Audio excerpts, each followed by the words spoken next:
Hello everyone, मैं आदित्य आप सभी लोगों का स्वागत करता हूं अपने YouTube channel let's go technical में। तो आज आपका एक्सेल का थर्ड पार्ट वीडियो होने वाली है, जिसके अंतर्गत आपको होम टैब के बारे में जानकारी दी जाएगी। तो चलिए स्टार्ट कर रहे हैं आज के इस वीडियो को। जैसे कि आपको दिख रहा है कि यहाँ पे एक डेटा पहले से बना हुआ है। अब इस डेटा की हमको क्या करनी है, फॉर्मेटिंग करनी है। तो फॉर्मेटिंग करने का आसान तरीका आज बताया जाएगा आपको एक्सेल के अंतर्गत। तो आपको करना क्या है, कोई भी डेटा आपने बना लिया है या अभी बनाना बाकी है, दोनों तरीके से बताएंगे। जैसे फिलहाल मान लीजिए कि मेरे पास ये डेटा बना हुआ है। अब इस डेटा की मुझे क्या करनी है, फॉर्मेटिंग करनी है। तो एक्सेल के अंतर्गत कोई भी वर्क करना है तो सबसे पहले मुझे उस सेल को सिलेक्ट करना पड़ेगा जिस सेल की मुझे क्या करनी है, फॉर्मेटिंग करनी है। तो फॉर्मेटिंग करने के लिए उस एरिया को मुझे सिलेक्ट करना है। तो सिलेक्शन का तरीका पहले सीखते हैं। तो सिलेक्शन का तरीका क्या है, जब हम किसी सेल पे क्लिक करते हैं तो मुझे जो है व्हाइट कलर का प्लस पॉइंट देखने के लिए मिल जाता है। यहाँ पे आपको देखने के लिए मिल रहा है व्हाइट कलर प्लस पॉइंट मिल रहा है। आप क्या करिएगा, लेफ्ट बटन प्रेस कर लीजिएगा। उसके बाद उस रेंज को हम क्या कर सकते हैं, सेलेक्ट कर सकते हैं। सिलेक्ट हो चुका है, ये पूरा रेंज सिलेक्ट हो चुका है। अब जो भी हम फॉर्मेटिंग करेंगे केवल इसी एरिया के अंतर्गत फॉर्मेटिंग होगा, इसके आउटसाइड में कोई भी फॉर्मेटिंग अप्लाई नहीं हो सकती है।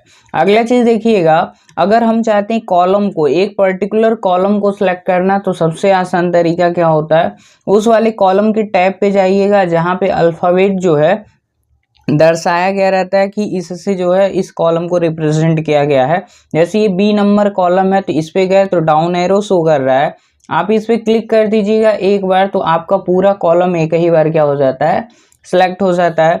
अगर इसी तरीके से रो नंबर पे जाते हैं, जैसे मेरा माउस का पॉइंटर प्रेजेंट टाइम में दूसरे रो नंबर पे है, अगर हमने इस पे क्लिक कर दिया तो पूरा रो एक ही बार क्या हो जाएगा, सेलेक्ट हो जाएगा। अब ये करने के बाद जो है, अगर आप चाहते कई कॉलम्स को एक बार सेलेक्ट करना तो उसके लिए तरीका क्या है, पहले फर्स्ट वाले कॉलम पे जाएंगे जहां से मुझे सिलेक्शन स्टार्ट करना है, वहां पे आप लेफ्ट बटन प्रेस कर दीजिएगा, वह पूरा कॉलम एक ही बार सेलेक्ट हो गया। अब आपको राइट साइड सिलेक्शन करना है या लेफ्ट साइड, तो जिस साइड सिलेक्शन करना है माउस को उधर ही मूव करिएगा तो उस साइड सिलेक्शन हो जाएगा। अगर इसी तरीके से कई सारे रो को सिलेक्ट करना है तो जिस रो से मुझे सिलेक्शन स्टार्ट करनी है उस रो नंबर पे माउस का पॉइंटर रखिएगा। उसके बाद लेफ्ट बटन प्रेस करके इसको डाउन करते चले जाइएगा तो आपका रो जो है सिलेक्ट होता चला जाएगा। ये तो ऐसे तरीका हो गया माउस की सहायता से। अगर आप शॉर्टकट की यूज करना चाहते हैं तो किस सेल में आपका सिलेक्शन है, जैसे मान लीजिए अभिषेक लिखा गया, इस सेल में मेरा सिलेक्शन है तो ये बी नंबर मतलब बी कॉलम नंबर सेलेक्ट माना जाएगा और दूसरा नंबर सेलेक्ट माना जाएगा। और यहाँ सेल एड्रेस आपको बता देगा कि कौन सा सेल एड्रेस है, B2 है। अब इस सेल में आपका सिलेक्शन है। अब हम क्या कर रहे हैं, कंट्रोल के साथ स्पेस बटन प्रेस करेंगे। तो कंट्रोल स्पेस करने से क्या होता है, मेरा कॉलम सेलेक्ट होता है। अगर यहीं पे शिफ्ट के साथ स्पेस करते हैं तो आपका रो सेलेक्ट होता है। तो कॉलम सेलेक्ट करना है तो कंट्रोल के साथ स्पेस करना है, रो सेलेक्ट करना है तो शिफ्ट के साथ स्पेस करना है। यदि आप चाहते हैं कि जिस रेंज के डेटा को सिलेक्ट करना, उस रेंज के अंतर्गत आप कहीं भी क्लिक कर दीजिए। क्लिक करने के बाद क्या करिएगा, कंट्रोल शिफ्ट दोनों एक साथ बटन प्रेस करिएगा, फिर कर दीजिएगा स्पेस। जब ये बटन प्रेस करते हैं तो आपका पूरा डेटा एक ही बार सेलेक्ट होकर आ जाएगा और ये पूरा सेलेक्ट भी हो जाता है जहां तक मेरा डेटा बना रहता है। करना क्या है, इस रेंज में कहीं भी क्लिक करना है, क्लिक करके कंट्रोल शिफ्ट दोनों एक साथ बटन प्रेस करना, फिर स्पेस कर लेना है।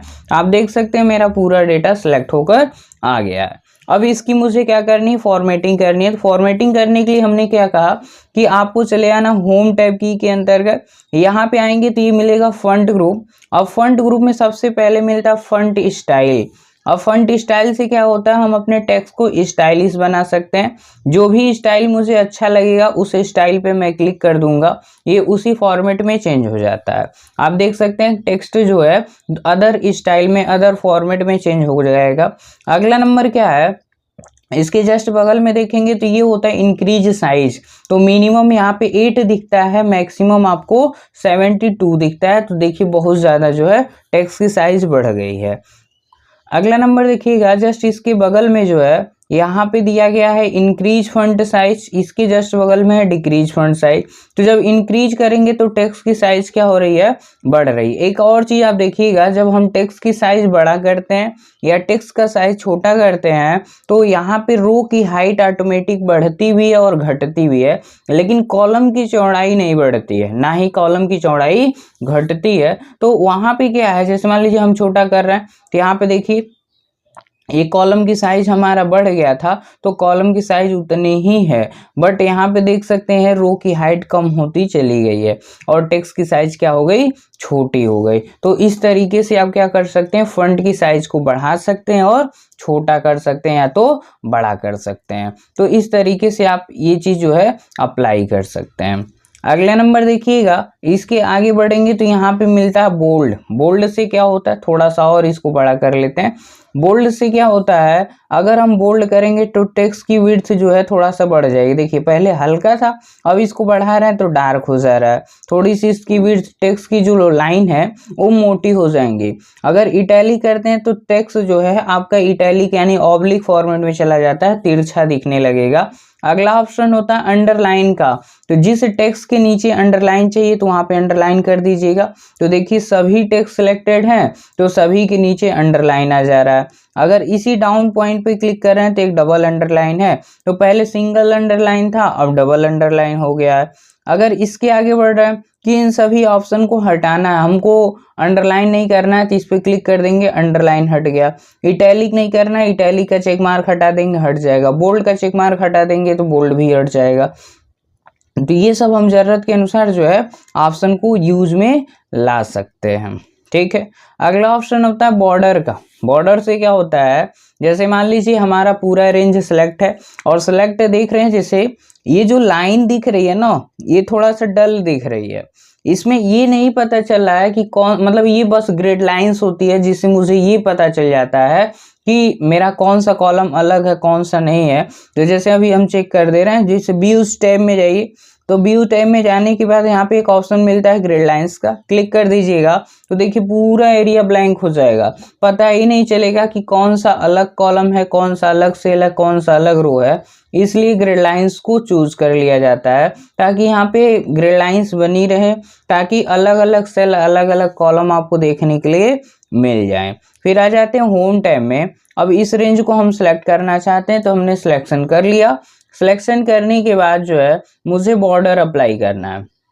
यहाँ पे जाएंगे तो यहाँ पे बहुत सारे बॉर्डर स्टाइल दिए गए रहते हैं कि आप बॉर्डर कहाँ पे लगाना चाहते हैं। जैसे बॉटम बॉर्डर दे दिया गया तो बॉटम करेंगे तो केवल नीचे बॉर्डर लग रहा है, देखिए यहाँ पे बॉर्डर लग के आ चुका है।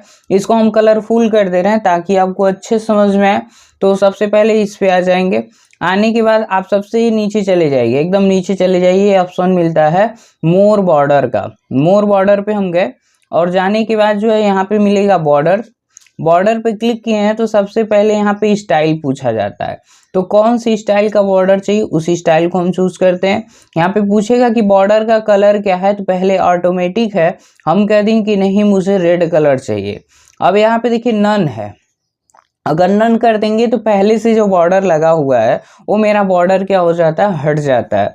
अगर हम आउटलाइन पे क्लिक कर देंगे तो जो एरिया मैंने सेलेक्ट किया हुआ है उसके चारों तरफ बॉर्डर लग जाएगा, लेकिन उसके इन साइड में बॉर्डर नहीं लगेगा। अगर हमने इन साइड भी कर दिया तो देखिए चारों तरफ भी लग गया और टेबल के अंतर्गत, डेटा के अंतर्गत जो अलग अलग सेल हैं उनके सभी चारों तरफ जो बॉर्डर लग के आ जाएगा। अब देखिए यहाँ पे 3 पॉइंट एक सीरीज में दिख रहा है, तो ये किसके लिए होता है, टॉप के लिए। अगर इसको हमने सिलेक्ट किया तो देखिए पहले से आउटसाइड में बॉर्डर था, इसका चेक मार्क हटा दिए तो हट गया। ये होता है मिडल का, अगर चेक मार्क हटा देंगे तो हॉरिजॉन्टल बॉर्डर नहीं लगेगा, इस पे क्लिक कर दिए। ये होता है बॉटम बॉर्डर, तो बॉटम का चेक मार्क हटा दिए तो बॉटम भी हट जाएगा। यहाँ पे डायगोनल होता है तो डायगोनल अप होता है, नीचे से ऊपर की तरफ हर सेल में बॉर्डर लग जाएगा। अगर लगाना है तो इसका चेक मार्क लगाइए, नहीं तो हटा दीजिएगा।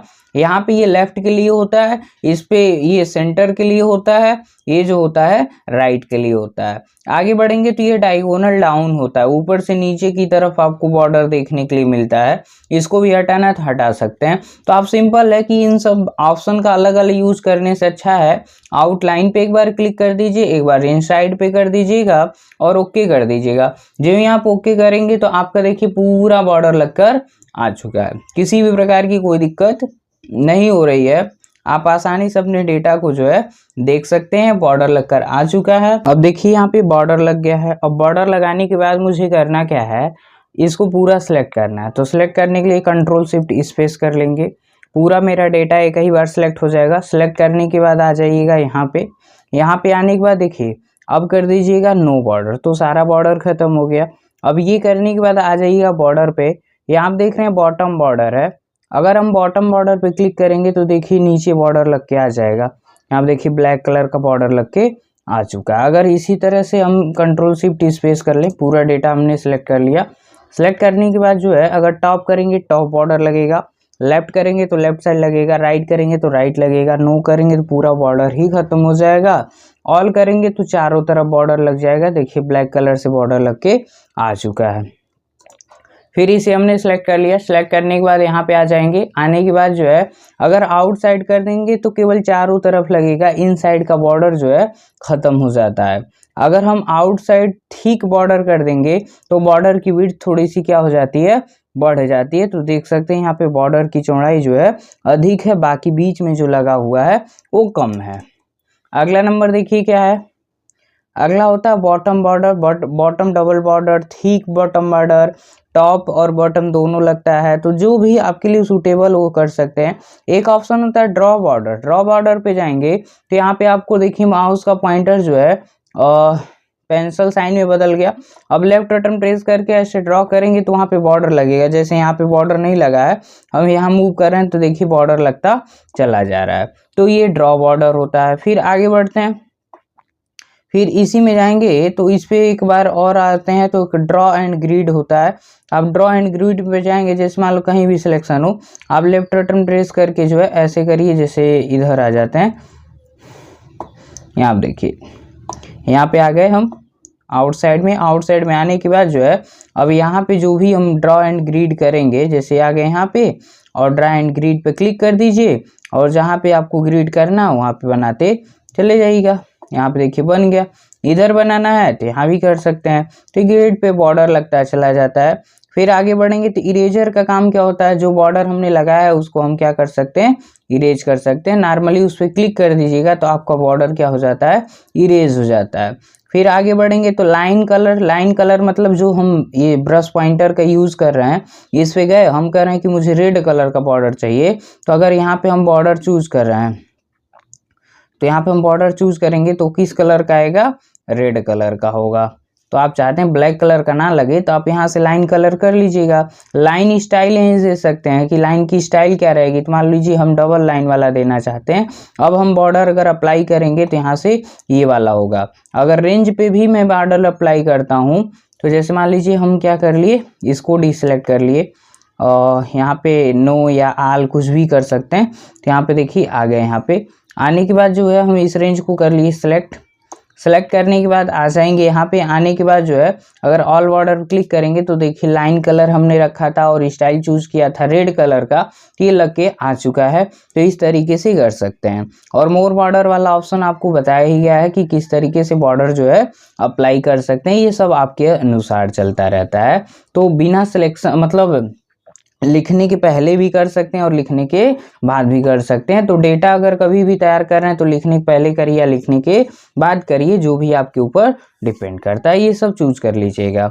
अगला नंबर देखिएगा, यहाँ पे क्या ऑप्शन है, शेडिंग का है और सॉरी टेक्स्ट हाइलाइटर कलर होता है ये। तो ये हाईलाइट क्या करता है, जैसे मान लीजिए आपका हेडिंग पहले कॉलम्स में पहले रो में लिखा गया है, आप चाहते हैं इसमें कोई कलर फिल कर दिया जाए ताकि थोड़ा सा अच्छा लगे, तो हम चाहते हैं कि इसके बैकग्राउंड में येलो कलर फिल हो जाए, तो आप देख सकते हैं इसके बैकग्राउंड में येलो कलर फिल होकर आ गया है। फिर मान लीजिए इसका कलर भी चेंज करना चाहते हैं, तो मतलब जिस रेंज का टेक्स्ट का कलर चेंज करना उस रेंज को हम कर लेंगे सेलेक्ट करने के बाद आ जाएंगे यहाँ पे, मान लीजिए कह रहा है टेक्स्ट का कलर क्या रखना चाहते हैं, तो हमने कह दिया कि टेक्स्ट का कलर रेड रखना है, ग्रीन रखना है, ब्लू रखना है, तो जो भी आपके लिए सूटेबल हो उस कलर को आप क्या कर लीजिएगा, यहाँ से चूज कर लीजिएगा, तो आपका उसी कलर में ये डेटा जो है चेंज होकर आ जाता है। तो ये था यहाँ पे होम टैब की के अंतर्गत फंट ग्रुप के सभी ऑप्शन के बारे में डिटेल जानकारी।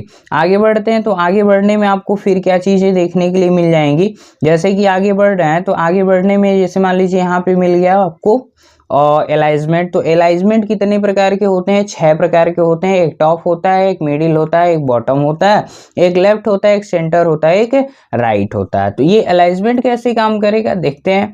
जैसे मान लीजिए एक कोई सेल ले लीजिए, जैसे मान लीजिए हम इस रो की हाइट बढ़ा दिए और इसके अंतर्गत हम कुछ लिख रहे हैं, यहाँ पे हमने लिख दिया मान लीजिए एग्जाम्पल के तौर पे राम, तो राम लिखते हैं, देखिए ध्यान से देखिए, अगर इसके अंतर्गत हम कुछ लिखते हैं तो इसमें मैक्सिमम ऑप्शन क्या हो जाते हैं, हाइड हो जाते हैं। अगर आप चाहते हैं कि इसमें फॉर्मेटिंग किया जाए, आपको आउटसाइड में एक बार क्लिक करना है, फिर एक बार सेल पे सेलेक्ट करेंगे, मतलब क्लिक करेंगे तो आपका सेल क्या हो जाता है, सेलेक्ट हो जाएगा। अब आ जाएगा अलाइजमेंट में, तो अलाइजमेंट में ही पूछेगा, यहाँ पे है ना, टॉप करेंगे तो टॉप पे चला गया, मिडल करेंगे तो बीच में आ गया, बॉटम करेंगे तो सबसे नीचे आ जाएगा। एक और देखिएगा, अगर हम टॉप कर दिए, अब देखिए ये सब क्या होता है, ये लेफ्ट होता है, सेंटर होता है, ये राइट होता है। तो देखिए ये टॉप, फिर टॉप पे कहाँ पे है, राइट पे है, टॉप पे कहाँ पे आ गया, सेंटर पे, टॉप पे कहाँ आ गया, लेफ्ट पे। ये मिडल होता है, तो मिडल पे कहाँ है, लेफ्ट पे, मिडिल पे कहाँ आ गया, सेंटर पे, मिडिल पे कहाँ आ गया, राइट पे। तो ये आपकी ज़रूरत के अनुसार जो है इसको हम यूज में ला सकते हैं, जहाँ भी आपको टेक्स्ट मूव करके रखना वहाँ पे कर लीजिए। जैसे मान लीजिए हम इसकी हाइट थोड़ा सा बढ़ा दिए रो की, अब ये टेक्स्ट मेरा नीचे दिख रहा है, अब हम क्या करेंगे, इसके रो लाइन पे क्लिक कर देंगे, पूरा रो एक ही बार मेरा सेलेक्ट हो जाएगा, और सेलेक्ट करने के बाद आ जाएंगे यहाँ पे, हम चाहते हैं मिडल पे रहे और मिडिल पे भी सेंटर में रहे, तो देखिए पूरा टेक्स्ट जो है आपके सेंटर लाइन पे आ चुका है। तो इस तरीके से आप क्या कर सकते हैं, टेक्स्ट की दिशा को निर्धारित कर सकते हैं कि कौन सा टेक्स्ट जो है किस सेल में किस जगह पर रहना चाहिए। अब इस सेल में कोई भी चीज हम लिखेंगे तो ये उसी जगह पर लिखेगा जहां पे है। एग्जाम्पल के तौर पे और समझिए, यहाँ पे क्या ऑप्शन दिख रहा है, टेक्स्ट रोटेशन ओरिएंटेशन का दिख रहा है ऑप्शन, तो ओरिएंटेशन पे जाएंगे तो ये पूछता है किस एंगल में रोटेट करना है, तो जिस एंगल में आप करना चाहते हैं उस एंगल में इसको जो है रोटेट किया जा सकता है। जैसे मान लीजिए हमने कर दिया यहाँ पे वर्टिकल वे, तो वर्टिकल वे में दिख नहीं रहा है, तो इसके लिए आपको क्या करना है, इसकी हाइट को थोड़ा बढ़ा देना है। आप देख सकते हैं ये देखने के लिए मिल गया, या इसको छोड़िए, इसमें ये चीज़ अप्लाई करते हैं, ये छोटा सा है। आप यहाँ पे आ जाइए, वर्टिकल टेक्स्ट कर दीजिएगा और यहाँ पे इसको थोड़ा सा जो है डाउन कर देते हैं, तो देखिए SR नंबर यहाँ पे लिखकर आ गया। फिर आगे बढ़ेंगे तो यहाँ पे बहुत सारा है, तो जो भी आपको फॉर्मेट अच्छा लगे उसको आप चूज कर लीजिएगा, जैसे आपके लिए सूटेबल हो। तो यहाँ से कोई भी एंगल आप ले सकते हैं, जैसे भी आपकी नीड हो उस तरीके से आप इसको जो है मूव कर लीजिएगा, ताकि आपको कोई दिक्कत परेशानी ना हो। एक ऑप्शन यहाँ पे होता है इंक्रीज इंडेंट का और एक होता है डिक्रीज का। अगर इंक्रीज करेंगे तो हमारा पैराग्राफ में जो टेक्स्ट लिखा गया, हमारे सेल में जो टेक्स्ट लिखा गया है, ये आगे की तरफ मूव करेगा। जैसे मान लीजिए यहाँ पे हमने मूव कर दिया, अब यहाँ सीरियल नंबर दिख नहीं रहा है, लेकिन हम इसमें क्लिक कर रहे हैं तो ये फॉर्मूला बार में आपका सीरियल नंबर देखने के लिए मिल गया। अगर हम यहाँ पे जा रहे हैं तो ये क्यों नहीं दिख रहा है, या तो आप क्या करिएगा, इस कॉलम की साइज को, यानी कॉलम की चौड़ाई क्या करिए, थोड़ा सा और बढ़ा दीजिए, तब देखने के लिए मिलेगा। या तो आप क्या करिएगा, डिक्रीज इंडेंट कर दीजिएगा, तो ये स्टार्टिंग में चला जाता है। अगर हमने इंक्रीज इंडेंट कर दिया तो इस टेक्स्ट के पहले हम कुछ भी नहीं लिख सकते हैं, इधर मेरा सिलेक्शन भी नहीं हो सकता है। इसके पहले, इसके बाद जो है हम लिखते जा सकते हैं। अगर इसके पहले क्लिक करके हम लिखेंगे तो मेरा टेक्स्ट लेफ्ट की तरफ नहीं जा सकता है, वो राइट की तरफ ही मूव करने वाला है। अगर यही चीज़ आप डिक्रीज इंडेंट का यूज़ कर लेते हैं तो ये पीछे जाए। तो डिक्रीज इंडेंट से क्या होता है, बैक इंडेंट, यानी आपका टेक्स्ट पीछे जाएगा, जितना पीछे आगे गया था उतना ही पीछे जाएगा, और इंक्रीज से आगे जाएगा। तो ये था मेरा इंक्रीज इंडेंट और डिक्रीज इंडेंट ऑप्शन के बारे में डिटेल जानकारी। यदि मेरी वीडियो आपको पसंद आई हो तो मेरे वीडियो को लाइक कर दीजिएगा, शेयर कर दीजिएगा और सब्सक्राइब कर दीजिएगा मेरे YouTube channel let's go technical को। तो मिलते हैं किसी नेक्स्ट वीडियो के साथ, तब तक के लिए बाय बाय।